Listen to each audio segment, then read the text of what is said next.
বর্ষা special vegetable chop. হরে কৃষ্ণ, সবাই কেমন আছেন? আশা করি ভালো আছেন। আমি ইন্দুলেখা আজকে বানাবো ভেজিটেবল চপ। ভেজিটেবল চপ বানানোর কথা ভাবে আগেই গায়ে জল আসে, কারণ এর জন্য অনেকক্ষণ ধৈর্য ধরে অনেক কিছু করতে হয়। সমস্যা নয়, বাড়ির লোকেদের মুখে হাসি ফোটানোর জন্য এরকম চপ তো বানানোই যায়। তার মধ্যে বিগত কিছুদিন ধরে বৃষ্টি যেন কমছেই না। সারাদিন বৃষ্টি, সন্ধ্যায় এরকম চপ হলে কিন্তু আর কিছু যায় না। তার সাথে সাথে একটা সসের রেসিপি। প্রথমে আলু প্রেশার কুকারে দিয়ে দিলাম সিদ্ধ করার জন্য। আর লাগবে বিটরুট। বিটরুট এখানে অনেক দিন যাবৎ পড়েছিল, এ কাজে কোনো ব্যবহার হচ্ছিল না, তাই ভাবলাম এদিকে বিটও শেষ হয়ে যাবে আর চেটে পুটে খেয়েও নেবে। বিটের খোসা ছাড়িয়ে ভালো করে এটা ধুয়ে গ্রেট করে নেব। বিট কিন্তু গোটা ধুয়ে নেবেন, কাটার পরে আর ধোয়ার দরকার নেই। যতটা পারবেন মিহি করে কুচিয়ে নেবেন। আমি তো গ্রেটার দিয়ে কুচিয়ে নিয়েছি। তো 3টে বিটেই দেখুন কতটা হয়েছে। দিয়েছি কাঁচা লঙ্কা আর আদা, এটাও ফাইনালি চপ করে নেবেন। যেরকম আমার পছন্দ সেরকমভাবে আমি করেছি, আপনারা চাইলে আরও মিহি করতে পারেন।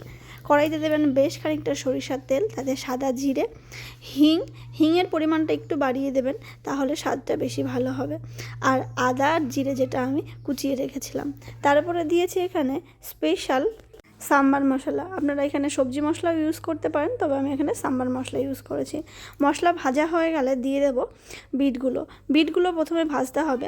সামান্য নুন দিয়ে এটাকে ঢাকা দিয়ে ভেজে নেব। তবে হ্যাঁ, তেলের মধ্যে আমি খানিকটা হলুদও দিয়েছিলাম, সেটা বলতে ভুলে গেছি।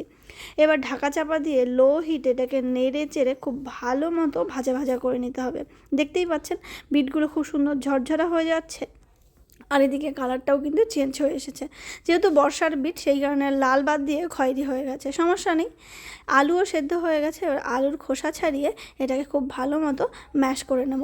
রান্নার সময় খেয়াল রাখবেন আলুটা যেন ভালো সেদ্ধ হয়, তাহলেই হবে, কারণ কাঁচা থাকলে কিন্তু এদিকে আবার মশলায়ও কাঁচা থেকে যাবে। ম্যাশ করে দিয়ে দিলাম আগের থেকে ভেজে রাখা বিটের মধ্যে দিয়ে এবার উপর থেকে বেশ খানিকটা কিশমিশ আর দিয়েছি ভাজা মশলার গুঁড়ো রেসিপি আর কি বলবো, আগে থেকেই দেওয়া আছে, আপনারা চাইলে ভিডিও ফলো করতে পারেন। এবার নেড়ে চেড়ে স্বাদ মতো একটু গুড় বা চিনি অ্যাড করে এরপরে দিয়ে দেবেন বেশ খানিকটা চাট মশলাটা অপশনাল, আপনারা দিতে পারেন, আবার নাও পারেন। এবার এটাকে ঠান্ডা করে নেওয়ার পালা। নামিয়ে একটা অন্য পাত্রে ফ্যানের নিচে দিলেই মোটামুটি 10-15 মিনিটে এটা কিন্তু ঠান্ডা হয়ে যাবে। এর ভিতরে অ্যাড করব আরও 2 মুঠো বাদাম ছাড়া আবার ভেজিটেবল চপ ভালো লাগে নাকি? তো বাদামটা আমি অন্য একটা পাত্রে টেলে নিয়েছি। আর সসের জন্য নিয়েছি মোটা যে শিমলা মির্চগুলো হয় ওইগুলো, আপনারা এখানে ক্যাপসিকামও নিতে পারেন। আর সামান্য তিল ভাজা। এটার সাথে টক দই ব্লেন্ড করবো আর দেবো 1 মুঠো বাদাম। ব্যাস, আমাদের সস কিন্তু রেডি হয়ে যাবে।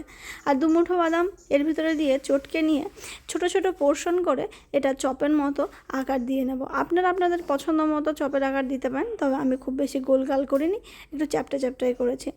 এবার অন্য একটা পাত্রের ভিতরে কর্নফ্লাওয়ার, সামান্য চাট মশলা, সামান্য লবণ দিয়ে একটু ব্যাটার বানিয়ে নেব বা ঘোল বানিয়ে নেব। তারপরে ব্রেড ক্রাম্বের মধ্যে দিয়ে এপিট করে 2বার করে কোটিং করলেই রেডি হয়ে যাবে আমাদের স্পেশাল বিটরুটের ভেজিটেবল চপ। যারা ভেজিটেবল চপ বানিয়েছেন তারা তো জানেন এই প্রসেসটা, যারা জানেননি তারা একটু দেখে নিন। 2বার করে কিন্তু অবশ্যই কোটিং করবেন, না হলে কিন্তু মুচমুচে হয়ে বেশিক্ষণ থাকবে না। এবার ফ্রাই প্যানের মধ্যে বেশ খানিকটা তেল দিয়ে তার ভিতরে চপগুলো ছেড়ে দিলেই উল্টে পাল্টে ভেজে নিতে হবে। ব্যাস, আমাদের ভেজিটেবল চপ কিন্তু রেডি। ভিডিও ভালো লাগলে লাইক, কমেন্ট, শেয়ার করতে ভুলবেন না। যারা ইউটিউব থেকে দেখছেন তারা অবশ্যই সাবস্ক্রাইব করে বেল আইকন বাজাবেন। যারা ফেসবুক থেকে দেখছেন তারা ফলো দিয়ে পাশে থাকবেন। আজকের মতো রেসিপি এই পর্যন্তই। দেখা হচ্ছে খুব শীঘ্রই নতুন আরও একটা রান্নার রেসিপি নিয়ে, নতুন আরও একটা ভ্লগ ভিডিও নিয়ে। ততক্ষণের জন্য সকলে সুস্থ থাকুন, ভালো থাকুন আর ইন্দুলেখার পাশে থাকুন। এটা দিয়ে আরও একটা রেসিপি বানানো যায়, সেটাও না হয় পরের দিন আপনাদেরকে শেয়ার করে দেবো। আজকের মতো তবে আসি, টাটা, হরি বল।